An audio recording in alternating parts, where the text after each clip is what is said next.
The mountain had taught Elias Crow how to live without answers, without voices, without the comfort of another soul breathing beside him in the dark.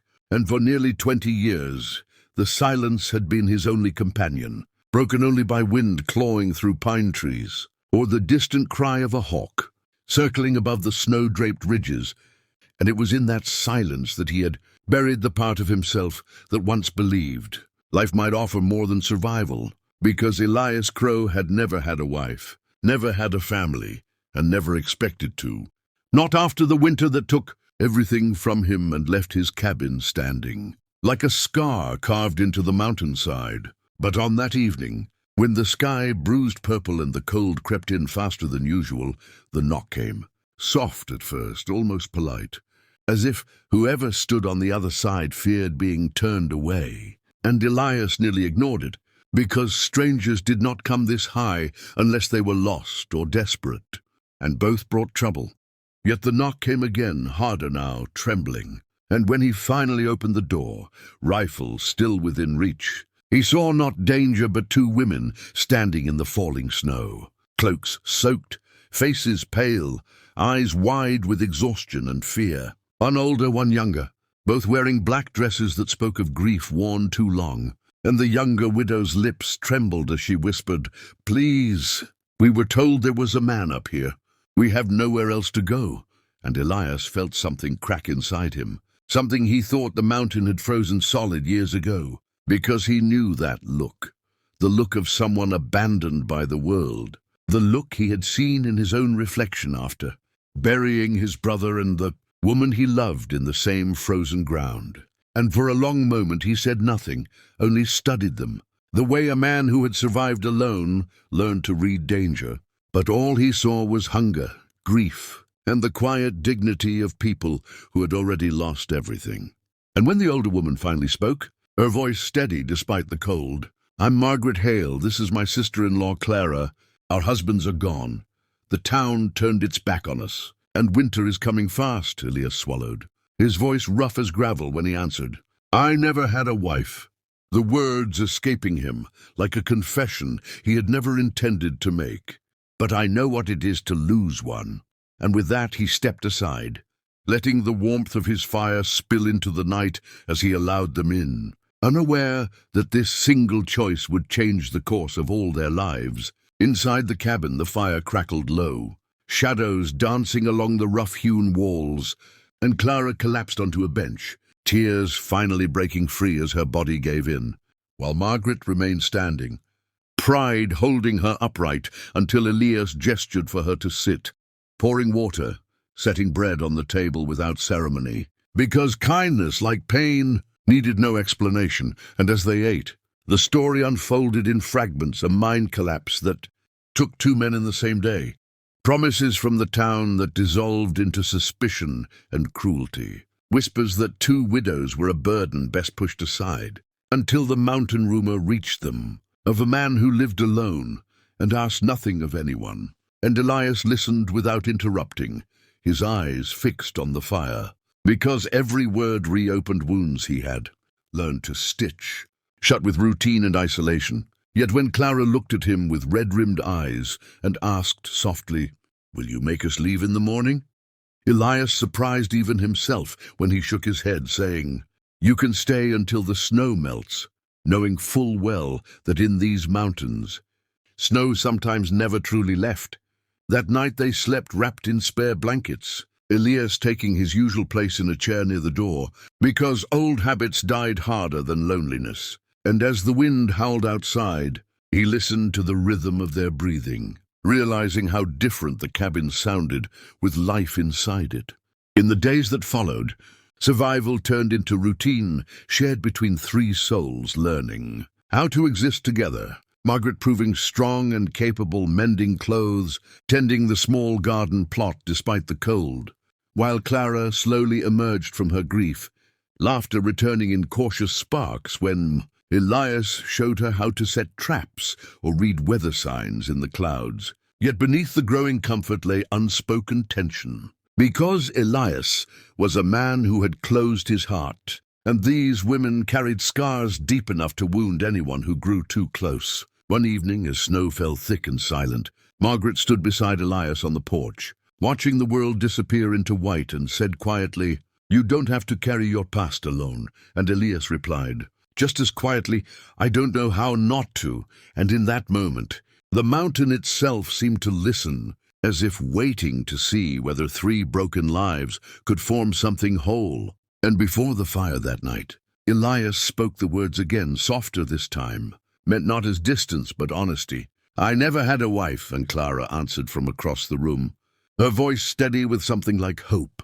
"That doesn't mean you were never meant to have a family," and Elias said nothing. But for the first time in years, he did not retreat into silence, because somewhere between grief and survival, the mountain man began to understand that shelter was not just walls and fire, but the courage to let others stay. And as the chapter of their shared winter closed, the cabin no longer felt like a refuge from the world, but the beginning of something neither loss nor loneliness could erase. Spring did not arrive all at once on the mountain, but crept in like a cautious guest, loosening the grip of winter day by day. And with it came changes inside the cabin that Elias could no longer ignore, because where once there had been silence thick enough to press against his chest, there were now footsteps, voices, the scrape of a chair, the low hum of Margaret singing while she worked, and the softer sound of Clara laughing at something small and ordinary. And those sounds unsettled him more than any storm ever had, for they reminded him that he was no longer alone by choice, but by habit. A habit slowly being challenged by the simple fact that these two women had become part of his days. Margaret with her steady strength and eyes that saw more than she ever said. Clara with her cautious hope blooming again after grief had nearly crushed it.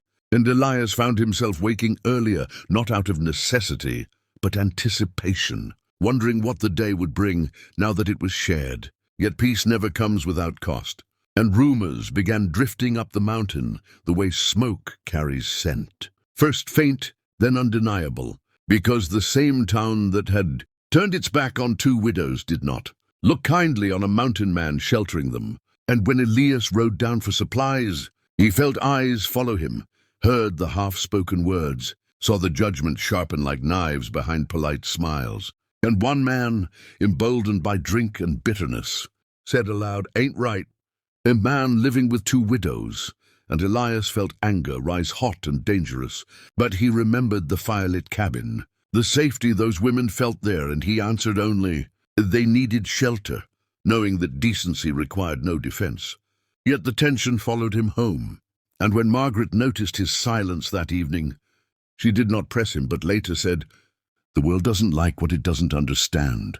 And Elias replied, "The mountain never asked me to explain myself, but even mountains have limits, and danger came not from weather but men." One night when Clara failed to return from checking the lower traps before dusk, Elias felt fear slice through him sharper than cold, and he followed her tracks down the slope until voices reached him, rough and mocking. And when he stepped into the clearing and saw two townsmen blocking Clara's path, their intentions clear in the way they stood too close, the way Clara's hands shook, but her chin stayed lifted, something inside Elias broke open at last. Not rage alone, but a fierce, protective certainty, and his voice carried across the snow like thunder as he said, "Step away from her," rifle raised, not to threaten, but to promise consequence. And the men backed off, muttering, knowing the mountain man's reputation was earned, not exaggerated. And as Elias led Clara home, her tears finally came, not of weakness but release, and she whispered, "No one ever came for me before." And Elias answered without thinking, "I will." And those two words changed everything, because from that night on, the unspoken truth settled among them like dawn light.